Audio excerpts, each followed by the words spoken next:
दिदीहरू चाहिँ यहाँ बस्नुहुन्छ दिदी यहाँ बस्नुहुन्छ बच्चा खेल्ने प्लेग्राउन्ड स्लाइड यस्तो छ बच्चाहरूको यहाँ छ यस्तो राम्रो छ भ्रमणमा अनि म चाहिँ यहाँ छु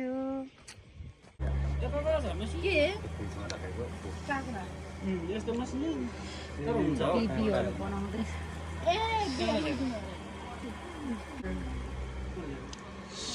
ए बिफ ए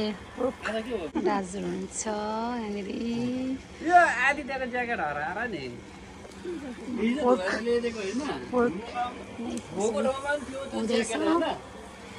हस्बेन्डले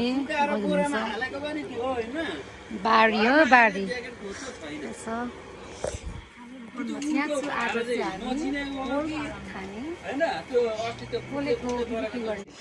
फाइनली बिबिक्यू गरेर यहाँ चाहिँ के भन्छ पोर्कको मासु जस्तो भइरहेको छ फाइनली दिदीले यहाँ हुनुहुन्छ दाजुले यहाँ हुनुहुन्छ तर कस्तो अँधेरो आएको छ